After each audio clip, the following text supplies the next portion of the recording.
monasterio de Suso, en San Millán de la Cogolla, al pie de la Sierra de la Demanda. Los monjes desarrollan una gran actividad en la copia y creación de códices.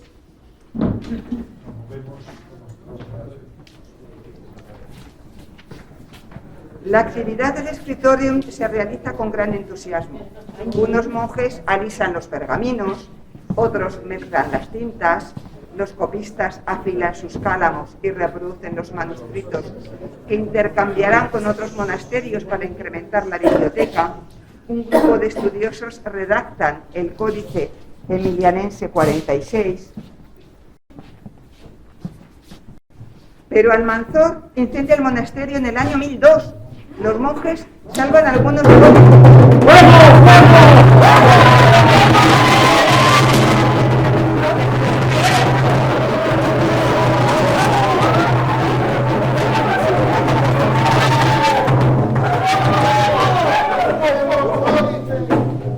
El trabajo del escritorium se interrumpe, pero en el año 1030 se consagra el monasterio renovado y empieza la época de mayor esplendor.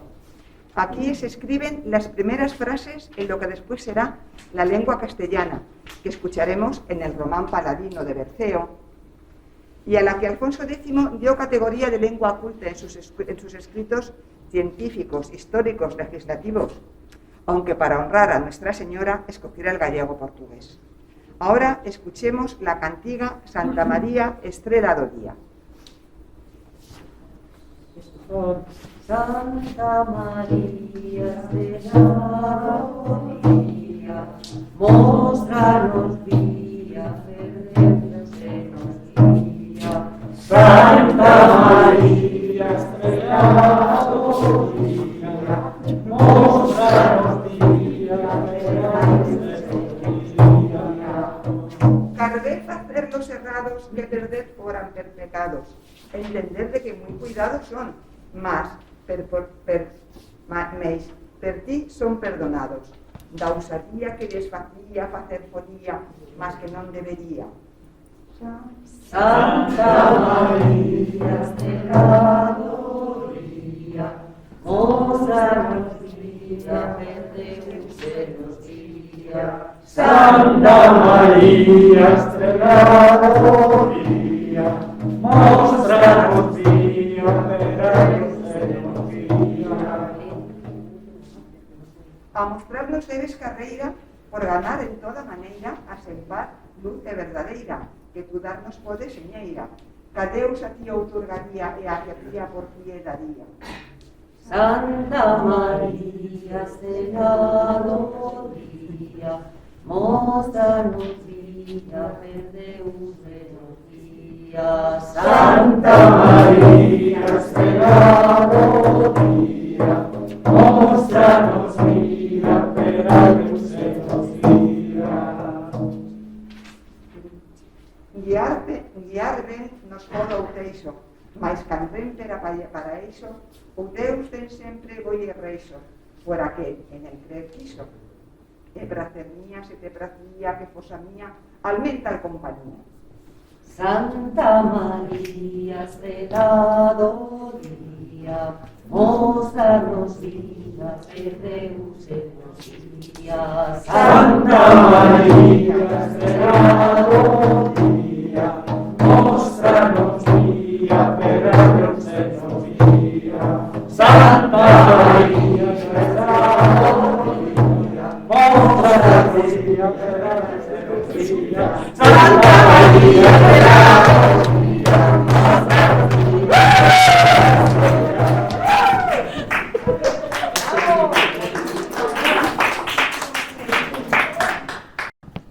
Ay, amigos, soy el monje de San Millán. Tengo unos cuantos años, no recuerdo cuántos, pero con esta tecnología puede que me apañe. Voy a hacer unos números y a ver lo que me sale. 18, vale. 1418 años. ¡Qué barbaridad, amigos! ¿Cuánto tiempo? Y os he reunido aquí para celebrar esta escuela de copistas a la que pertenecéis como maestros copistas. Voy a hacer una llamada telefónica. Es que me han dado un WhatsApp y me están respondiendo, voy a llamar. A ver, atentos a la llamada. ¿Gonzalo? ¿Sí? ¿Gonzalo? ¿Soy yo? ¿Sí? Sí. Oye, quería pedirte que no hagas lo de la otra vez. Pues prepárate porque tengo algo muy gordo entre las manos. Más que nada porque nos obligas a improvisar a todos y aquí la improvisación es tuya, nosotros somos muy justitos, ¿vale? A portarse bien. Vale, lo que me digas. Bueno, amigos, pues yo estoy orgulloso de estar aquí, pero sin embargo,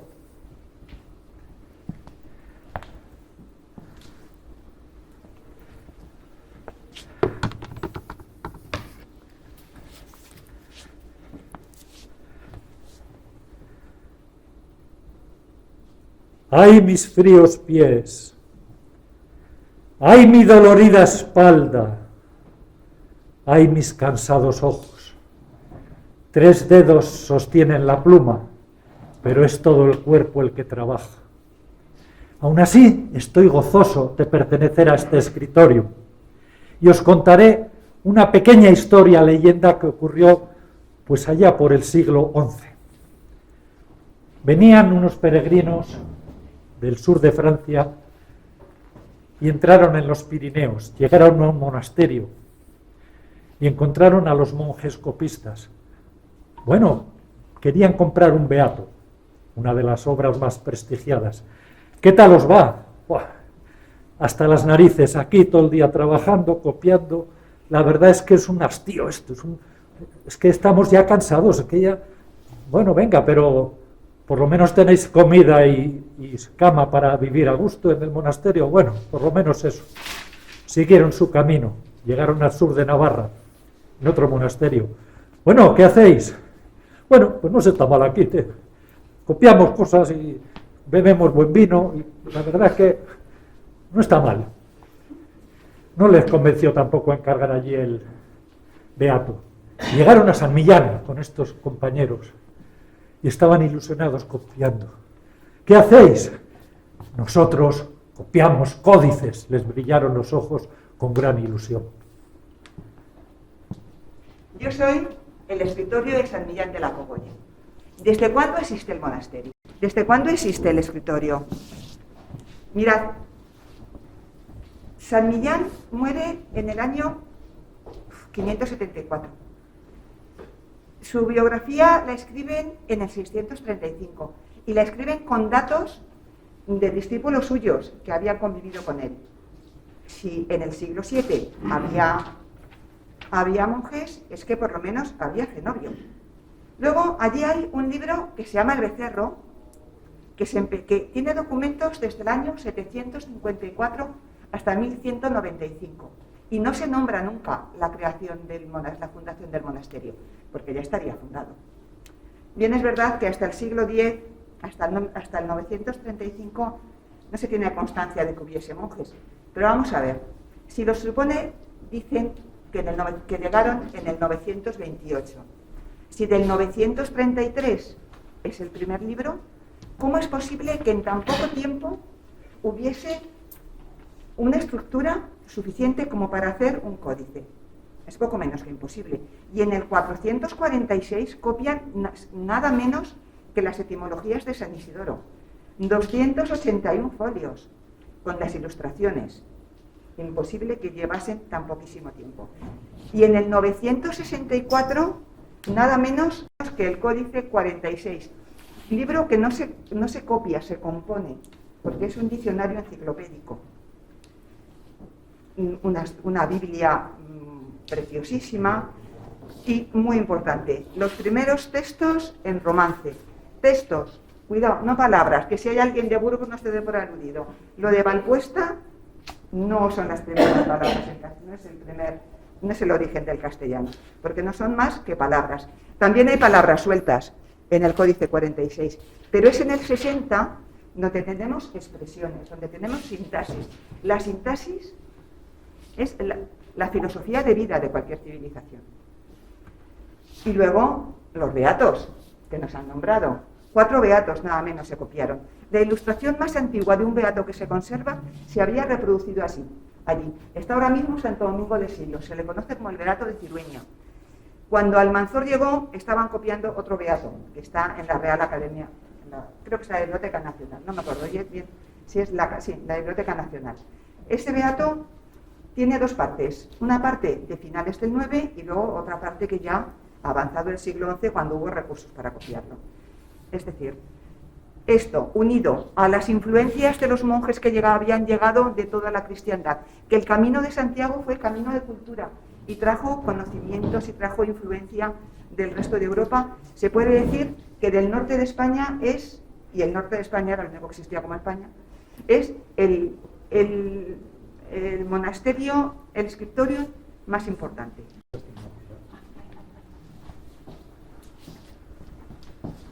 Soy Munio, monje docto, bondadoso, amante del vino, constante. Di lo mejor de mi vida en ese monasterio. Di lo mejor de mi vida para escribir la vida de Santa Oria.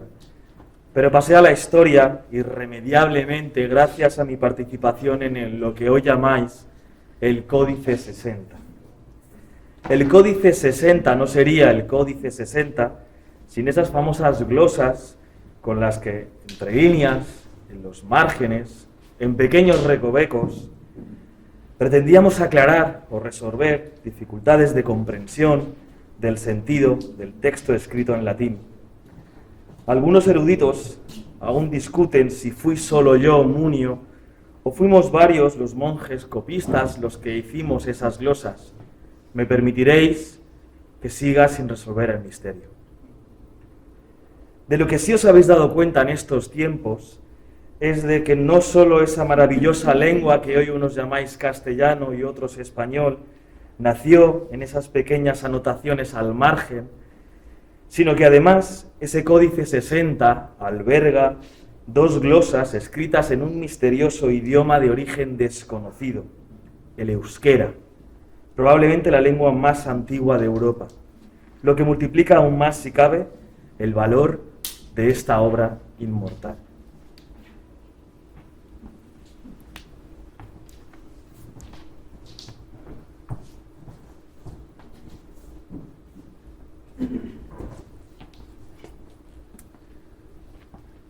Buenas tardes.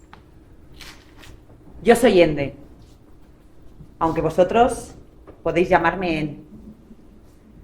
Viví en el siglo X, en el Reino de León. Mi familia pertenecía a la gran nobleza leonesa del momento.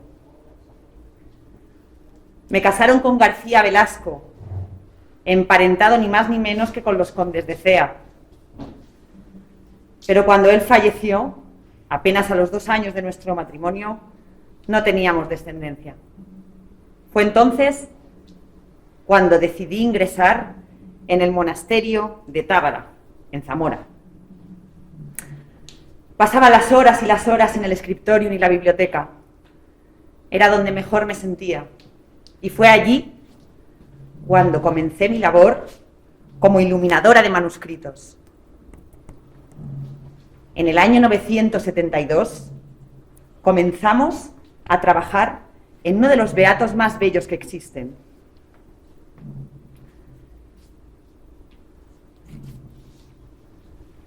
Que hoy en día creo que guardáis en la Catedral de Gerona. En esta labor me acompañaron el monje Meterio y el maestro Magius. ¡Ay, el maestro Magius! Hoy quiero recordar con todos vosotros aquella bonita tarde en la que ilustré la gran torre alta y lapidia de nuestro monasterio. Poco a poco, allí apareció en mitad del pergamino una gran torre como la de Babel, como el Axis Mundi que permite el ascenso a lo sublime. Una torre esbelta, conectada con el cielo, la escalera del famoso Jacob, la misteriosa escalera de los místicos. También dibujé el propio scriptorium para la posteridad, en la parte posterior de aquella torre trascendente. decidí plasmar para siempre dos figuras. Éramos el maestro Magius y yo misma, la monja En, atrapados en aquel pergamino, juntos, hasta el final de los tiempos.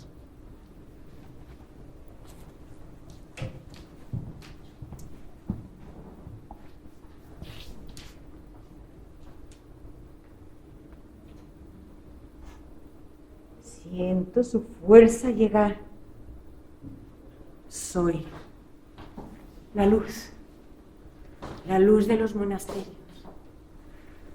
la luz de la vida, la luz de las sonrisas, la luz de las caras pequeñas, la luz de los amigos, aquella luz de los ojos palpitantes, la sonrisa de un bebé, el llanto de la soledad. Alumbro al letrado, alumbro al saber. Soy la luz de los monasterios, la que brinda también cobijo. Y como un punto cardenal avisa cuándo es el solsticio y cuándo no. Soy esa luz que está en tu grano, en el grano del pan, en los granos de los cereales, está en ti. Esa luz que alguna vez ha inspirado a los poetas, como Juan Ramón Jiménez. Mientras alumbre débilmente aquella luz, yo seguiré siendo fiel ante mi destino, como un niño en la andananza.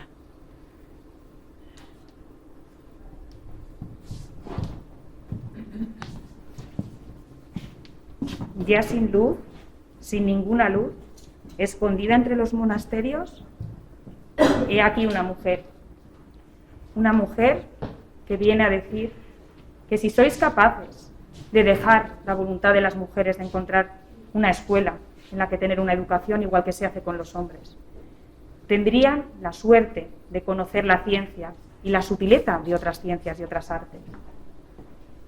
Ha llegado el momento de que las leyes implacables de los hombres, que dejan y les impiden a las mujeres entrar en las escuelas, decirles cuán equivocados están. Ha llegado el momento que si eres mujer, adéntrate en estas ciencias, acércate a los escritos. Si tienes la suerte de ser mujer y has estudiado tanto que eres capaz incluso de escribir tus propios pensamientos, hazlo. Pero hazlo y exhíbelos. Exhíbelos igual que se exhiben ropas y joyas, ropas finas. Es un honor, porque sí tenemos ropas finas y joyas, pero lo que realmente tenemos es la suerte y el honor de tener una educación.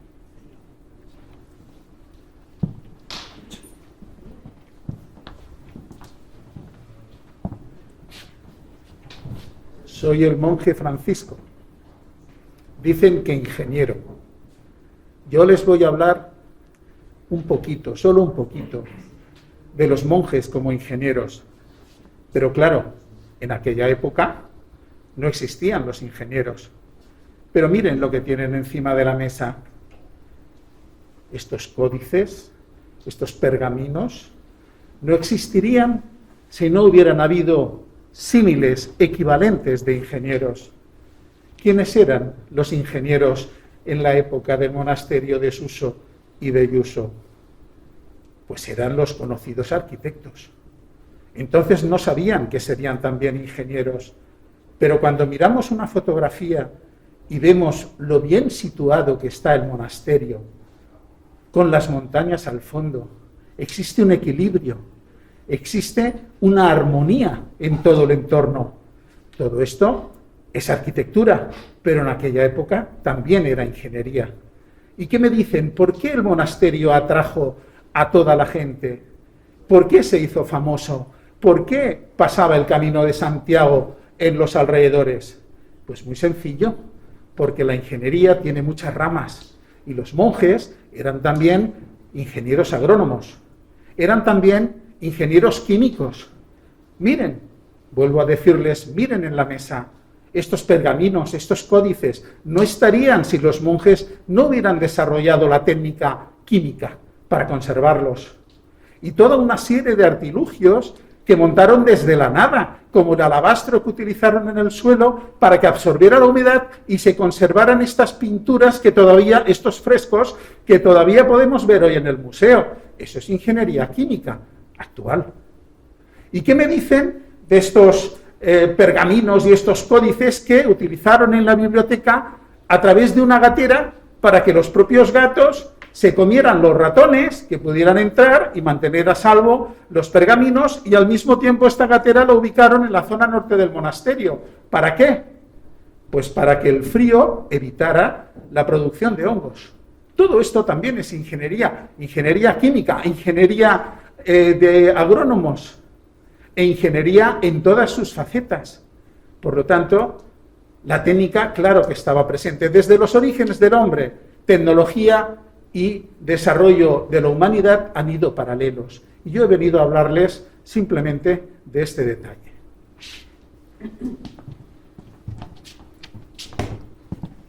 Ingeniería, sí. Ingeniería la que hicieron los romanos con el arco de medio punto. Con ese arco hicimos las iglesias románicas. Y cual Tritón fuimos subiendo por las columnas hasta los capiteles, y ahí nos pegamos, todas las bichas, todos los monstruos, que veníamos de muy lejos, realmente veníamos de Babilonia, ¿no?, de aquellos leones alados, ¿no?, que viajaron por todo el Mediterráneo, pararon en la biblioteca de Alejandría. En la biblioteca de Alejandría, cuando ya no había dinero y estaba en decadencia, se empezaron a vender volúmenes, ¿no?, y los volúmenes siguieron viajando y viajando por el Mediterráneo, y probablemente acabarían al final siglo IX, siglo X, ¿no?, acabarían en el monasterio. No solo venían iluminadores, ¿no?, que usaban el minio como fondo para poder pintar sobre determinadas capitulares. De ahí viene la palabra miniatura, del minio, eso que echábamos en las verjas de pequeños para que no se oxidaran, ¿no?, y eso que se echa sobre las esculturas, ¿no?, que es el embolado. ¿Qué pasó? Que vinieron los libros, que había que copiarlos porque había muy pocos, se habían quemado, se habían dispersado en Alejandría. Entonces empezamos a copiar los pocos libros que llegaban, ¿no?, uno a uno. Cada monasterio además se especializaba, y nosotros nos empezamos a deslizar las bichas, los demonios, los duendes, no había duendes, los demonios, los santos, nos empezamos a deslizar por los bastones, por las astas de la letra, ¿no?, cual si fuera un tobogán, hasta que acabábamos en la serifa, que nos paraba, el tacón de la letra nos paraba, ¿no? Y por ahí de vez en cuando nos escapábamos de la página y empezábamos a brujulear entre los textos por los márgenes. No nos queríamos salir de esos libros tan maravillosos donde se recogía toda la iconografía medieval, que luego siguió viajando, ¿no?, y salió ya de los libros, y salió de los capiteles, y luego ya empezó a vagar por tantas y tantas iglesias que tenemos, por tantos y tantos pueblos, donde seguimos pegadas cual salamandras a esas columnas.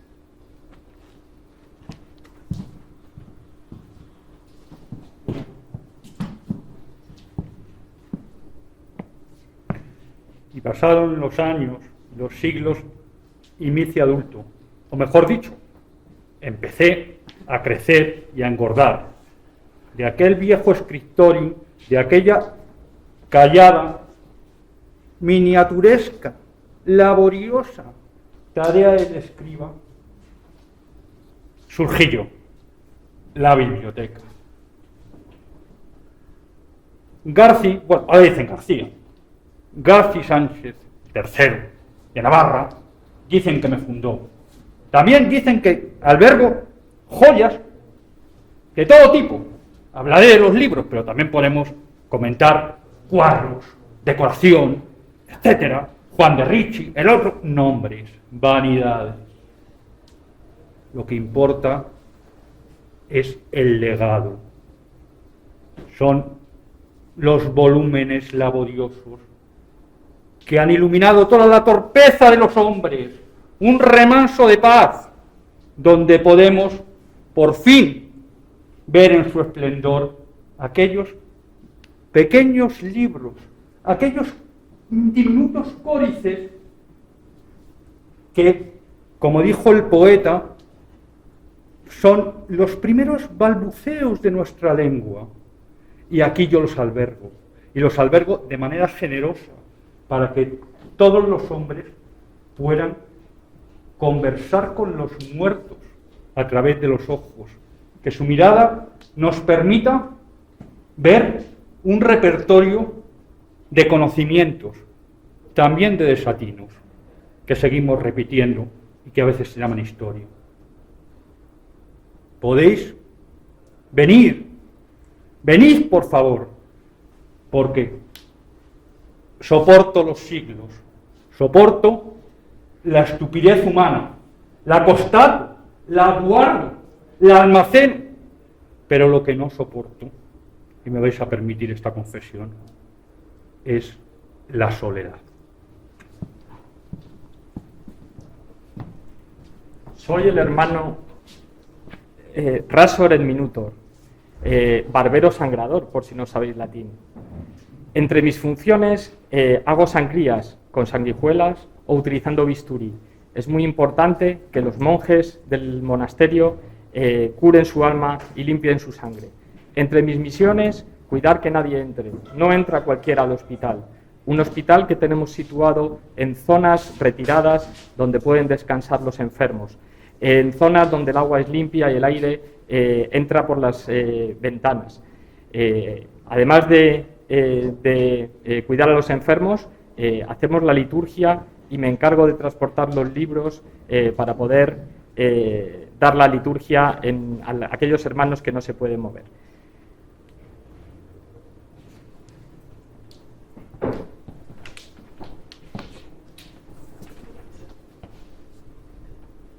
Y de la enseñanza medieval, ¿qué podemos decir? Interesante tema, creo yo. Bueno, pues voy a daros 3 características esenciales de esa enseñanza de aquella época. La primera, por supuesto, es la gran influencia que tenía sobre ella la religión con la Iglesia mostopal. Otra característica también muy positiva, pues que en la Edad Media fue cuando empezaron a surgir las primeras universidades. Y por si fuera poco, también podemos pensar en trascendentales personajes en lo que respecta a la educación, como por ejemplo Tomás de Aquino. Bueno, pero no todo fue positivo. En aquella época, lo que es la educación de las mujeres brillaba por su ausencia. No que estuviera restringida en su totalidad, pero sí extremadamente limitada. Únicamente les enseñaban a leer y a escribir, y solo algunas damas de la corte, algunas mujeres nobles y a sus hijas, nada más. Pero bueno, ¿y dónde se estudiaba?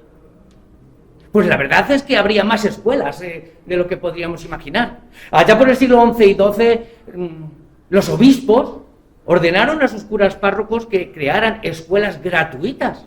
Por otra parte estaban las escuelas palatinas, las escuelas monacales, los monasterios. En fin, que había multitud de escuelas. Todo ello luego es lo que redundaría en la creación de la universidad.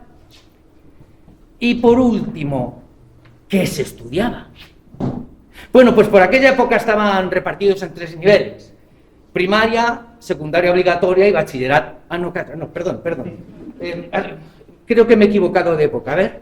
Sí. El primer nivel era un nivel elemental. Simplemente se les enseñaba a leer, escribir, nociones básicas del latín y, como no, los textos bíblicos. Luego había un segundo nivel, ya el estudio de las artes propiamente dichas. Ahí entraban el quadrivium, me permito recordar, astrología, música, geometría y aritmética. Y también lo completaban con el trivium. Veamos, gramática, dialéctica y retórica. Y guardaban un tercer nivel más elevado para el análisis de los textos escritos, sobre todo dedicándose al análisis gramatical, histórico y teológico. Bueno, y espero que con este breve resumen tengamos una ligera noción de lo que era la enseñanza en la Edad Media. Soy Gonzalo de Berceo y vengo a contarles a ustedes, si me lo permiten, en unos versos alejandrinos, un poco de mi vida. Lo haré en la versión breve porque es un poco tarde. Y para que no se me duerman, me van repitiendo cuando les indique, quiero fer una prosa en román paladino, en cual suele el pueblo fablar a su vecino. A ver, quiero fer una prosa en román paladino, en cual suele el pueblo fablar a su vecino. Antes que se alborote el gallinero, me permitirá vuecencia una licencia, y es que cubra mi testuz esta pobre gorrilla, porque al cabo yo soy, y lo parezco, postinero, y nacido en Madrid, que duda no se vale, ya lo dejé escrito y se haya publicado. Si queredes saber quién fiz este editado, Gonzalo de Berceo es por nombre llamado, natural de Madrid, en San Millán criado, del abad Joan Sánchez, notario por nombrado. Quiero fer una prosa en román paladino, en cual suele el pueblo fablar a su vecino. En realidad no sé quién soy o quién he sido, si poeta, doctor, juglar o monje consentido, trovador del lenguaje, mas de hábito vestido, de extensa educación, prolija y muy viajada, que comencé en Palencia mi vida iluminada, luego fue en Suso, en San Millán, en Logroño y en nada, me acercaba por Burgos a ver cómo trovaba. Quiero fer una prosa en román paladino, en cual suele el pueblo fablar a su vecino. Y acaso no demuestre tampoco en gran medida si fue en 1195 mi nacida. Clérigo fui, presbítero, diácono y notario.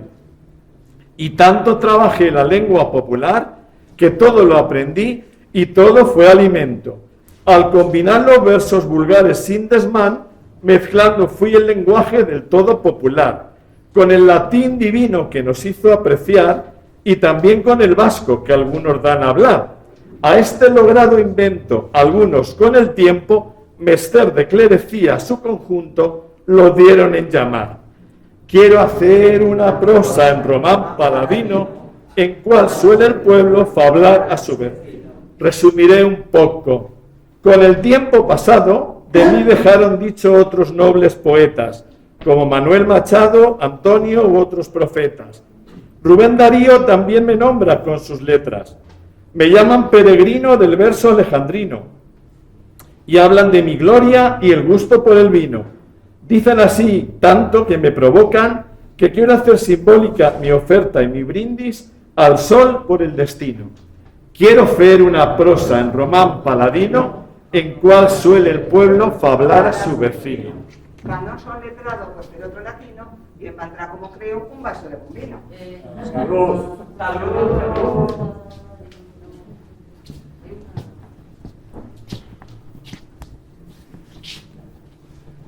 Soy Alfonso X.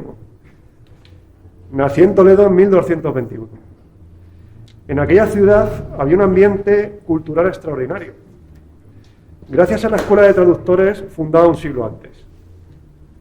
Yo continué su labor y mandé que se escribieran en castellano obras científicas como las tablas alfonsíes, históricas como la historia de España, legislativas como las 7 partidas.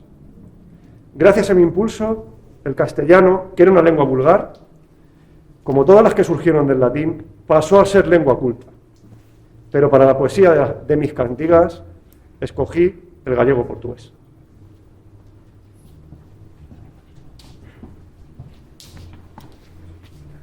Mi nombre es Elio Antonio de Nebrija, nombre que adopté al volver de mi formación en Bolonia. Soy el primer humanista español y en 1492 publicaré la primera gramática castellana.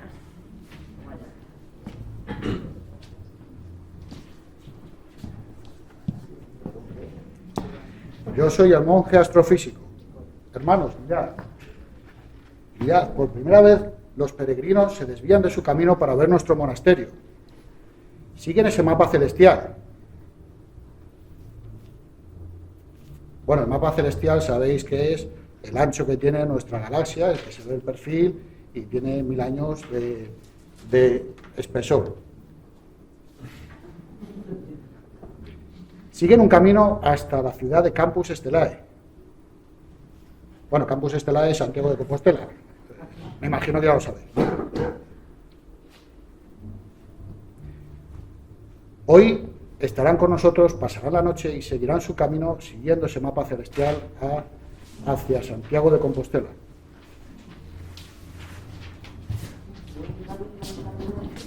Algunos obispos y peregrinos ricos, conocedores de la fama de este escritorium, a la ida a Santiago encargaban códices y a su regreso los recogían, se desviaban 15 kilómetros. Escuchamos ahora el conductum del Códice Calestino. Vos nostra resone, la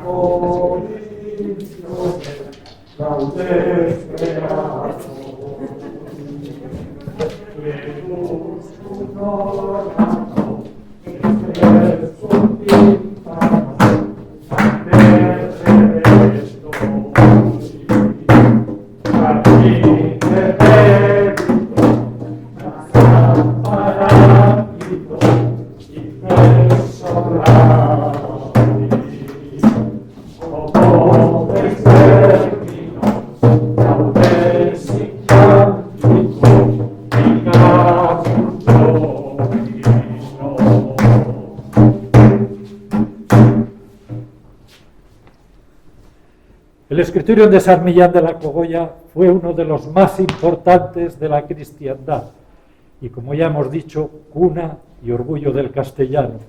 Para finalizar, cantemos todos el Hoy comamos y bebamos de Juan de la Encina. Hoy comamos y bebamos y cantemos y oremos, que mañana ayunaremos por grandes sanas ruego. Somos hoy ganchos, sepultamos a estos santos, que cantemos el velero, de costumbre, de consejo, que todos hoy nos hacemos, que mañana ayunaremos, postremos orando y santo, porque grande nos acorda, exaltamos a la cantora, que mañana ayunaremos. Hasta que no